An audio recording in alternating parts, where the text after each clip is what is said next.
அந்த சங்கத்தின் சார்பில் இன்றைக்கு தமிழ்நாட்டில் இருக்கிற கரும்பு விவசாயிகள் சம்பந்தமான கோரிக்கைகளுக்காக ஒரு காத்திருப்பு போராட்டத்தை இங்கே நடத்தி கொண்டிருக்கிறார்கள். அந்த காத்திருப்பு போராட்டத்தில் இந்த கரும்பு விவசாயிகள் சம்பந்தமாக சட்டமன்றத்திலே தொடர்ந்து குரல் கொடுத்து கொண்டு வருகிறவன் என்கிற அடிப்படையில் இந்த தொடர் முழக்க போராட்டத்தில் நானும் பங்கு பெற்றிருக்கிறேன்.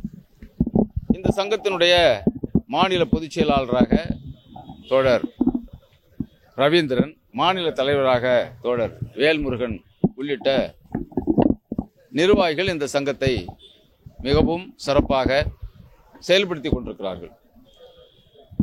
தமிழ்நாட்டில் அரசு கூட்டுறவு சர்க்கரை ஆலைகள், தனியார் சர்க்கரை ஆலைகள் என்று சொல்லி ஒரு ஏறக்குறைய 33 சர்க்கரை ஆலைகள் இருக்கிறது.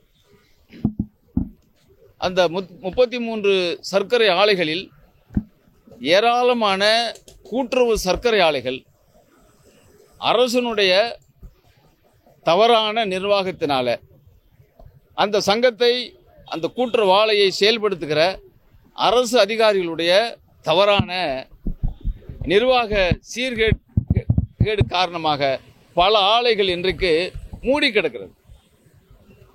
ஆகவே இந்த ஆலைகளை, மூடி கிடக்கக்கூடிய ஆலைகளை உடனடியாக அரசு அதை செயல்படுத்த வேண்டும் என்று தொடர்ச்சியாக தமிழ்நாடு கரும்பு விவசாயிகள் சங்கம் கோரிக்கை வைக்கிறது. ஆனால் தமிழ்நாடு அரசாங்கம் இதை பற்றி எந்த கவலையும் படுவதாக தெரியவில்லை. இது ஏதோ அரசு சம்பந்தமான ஒரு விஷயம் மட்டுமல்ல.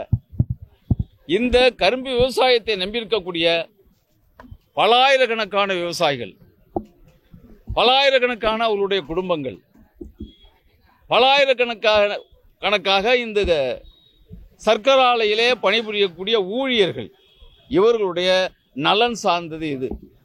தமிழ்நாட்டினுடைய பொருளாதார நலன் சார்ந்த ஒரு விஷயம். ஆகவே இதில் தமிழ்நாட்டு அரசாங்கம் கூடுதலாக அக்கறை செலுத்தி இந்த 33 சர்க்கரை ஆலைகளையும் செயல்படுத்தினால் தமிழ்நாட்டிலே சர்க்கரை உற்பத்தி அமோகமாக இருக்கும் என்பதை முதல்ல நாங்கள் பதிவு செய்ய விரும்புகிறோம்.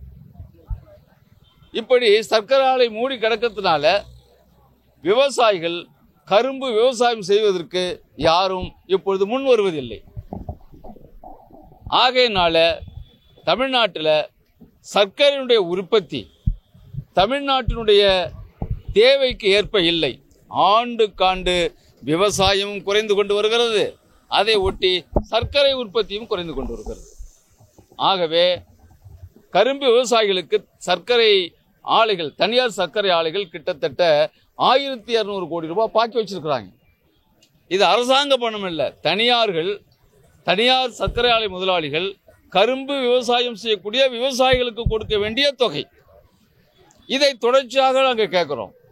இது தொடர்ச்சியாக அரசாங்கம் தனியார் சர்க்கரை ஆலை முதலாளிகளுக்கு உத்தரவு பிறப்பித்து இந்த கடனை கொடுக்க சொல்லி உத்தரவு அழுத்தமாக கொடுக்க வேண்டும் அரசு என்று சொல்லி பலமுறை சொல்லியும் அரசாங்கம் இது சம்பந்தமாக எந்த நடவடிக்கையும் எடுக்கவில்லை. ஆகவே இந்த தொடர் முழக்க போராட்டத்தினுடைய பிரதான கோஷம் என்னன்னு சொன்னீங்கன்னா, ஒரு டன் கரும்புக்கு ஒன்றிய அரசாங்கம் 5500 ரூபாய் விலை நிர்ணயிக்க வேண்டும். SAP என்று சொல்கிற அந்த விலையை தமிழ்நாடு அரசாங்கம் ஒரு டன்னுக்கு 4000 என்று நிர்ணயம் செய்ய வேண்டும்.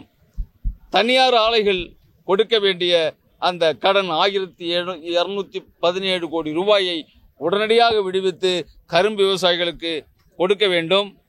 மூடி கிடக்கக்கூடிய சர்க்கரை ஆலைகளை உடனடியாக திறந்து அதை செயல்படுத்தி சர்க்கரை ஆலைகளை செயல்பட வைக்க வேண்டும் என்று இப்படியான கோரிக்கைகளை முன்வைத்து இந்த தொடர் முழக்க போராட்டம் நடைபெற்றுக் கொண்டிருக்கிறது.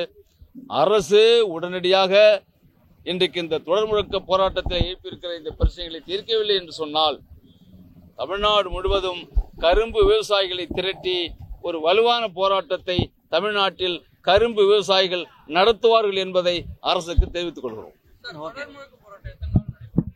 ஒரு 2 மணி வரைக்கும் தான். ஆமா, அப்புறம் தான் அதுக்கு பிறகுதான் வேற வடிவத்தில் நடத்துவோம். இன்னைக்கு அது பொதுச் செயலாளர் கொஞ்சம் விரிவாக சொல்லுவார். குழு பரிந்துரை அடிப்படையில் விளை பொருட்களுக்கு விலை வழங்குவோம் என்று பாஜகவினுடைய ஒன்றிய அரசாங்கம் சொன்னது. அப்படின்னு சொன்னா கரும்புக்கு இப்ப நாங்க கேட்கறது ஒரு டன்னு 9.5 புள்ளிதிறன் கொண்ட கரும்புக்கு 5500 ரூபாய் விலை கொடுக்கணும்னு கேட்கிறோம். மோடி அரசாங்கம் தர மறுத்து விட்டது. இதனால 5 கோடி கரும்பு விவசாயிகள் நாடுபுறம் பாதிச்சிட்டோம். அப்படின்னா இப்ப எங்க விலை இப்ப மோடி அரசு அறிவிச்சிருக்கிறது 3290 ரூபாய் தான் இப்ப அறிவிச்சிருக்காங்க அடுத்த வருஷ விலை. இது விவசாயிகளுக்கு ஒன்றிய அரசாங்கம் செய்திருக்கிற வஞ்சனை என்பது எங்க அபிப்பிராயம். உர விலை ஏறி போச்சு, பூச்சி மருந்து விலை ஏறி போச்சு, உற்பத்தி செலவு ஏறினதுக்கு ஏற்ப விலை அறிவிக்கல. இந்த நிலையில மாநில அரசு கிட்ட நாங்க சொல்றது, கடந்த அதிமுக அரசாங்கம் SAP ஸ்டேட் அட்வைஸ்டு பிரைஸை ரத்து பண்ணாங்க. 2018 ரெவென்யூ ஷேரிங் ஃபார்முலா சட்டத்தை கொண்டு வந்தாங்க. அப்ப இருந்து மாநில அரசு கரும்புக்கு வேலை சொல்லல. ஆகவே ரெவென்யூ ஷேரிங் ஃபார்முலா சட்டத்தை திராவிட முன்னேற்ற கழகத்தினுடைய அரசு உடனடியாக ரத்து செய்து ஸ்டேட் அட்வைஸ்டு பிரைஸ் SAP தமிழ்நாட்டில் 30 வருடம் அமுலிலே இருந்த ஒரு சட்டம், அதை மீண்டும் நடைமுறைப்படுத்துவதன் மூலம் தேர்தலில் திமுக கொடுத்த வாக்குறுதி ஒரு டன்னுக்கு 4000 என்பதை வருகிற அக்டோபர் 1ஆம் தேதி முதல் அமுல்படுத்த வேண்டும் என்பது எங்க கோரிக்கை. அடுத்தது, தமிழகத்தில் தனியார் ஆலைகள் தர வேண்டிய SAP பாக்கி அதிமுக ஆட்சி காலத்தில் அறிவிச்சதை இன்னும் தரல. அந்த பாக்கி 1200 கோடி இருக்கிறத கொடுக்கணும். மூடி இருக்கிற சக்கர ஆலை, மதுரை நேஷனல் சக்கர ஆலை, அமராவதி சக்கர ஆலை, NPKR ஆம்பூர் சக்கர ஆலைகளை உடனடியாக புதுப்பித்து செயல்படுத்தணும். திருத்தணி கூட்டுறவு சக்கர ஆலையை புதுப்பித்து மேம்படுத்தணும். ஒன்றிய மோடி அரசு 1000 கோடி வட்டி இல்லா கடனாவது கொடுங்கன்னு கேட்கிறோம் தமிழ்நாட்டுக்கு. அதையும் தர மறுக்கிறார்கள். மாநிலத்துக்கு உதவ மறுக்கிறது ஒன்றிய அரசு. அதனுடைய விளைவு தமிழ்நாட்டில் விவசாயிகள் பாதிக்கிறோம். இந்த கோரிக்கைகளை மாநில அரசு சட்டபூர்வமாக நிறைவேற்ற வேண்டும் என்பது எங்க கோரிக்கை. அதுக்காக இந்த போராட்டத்தை நடத்தும்.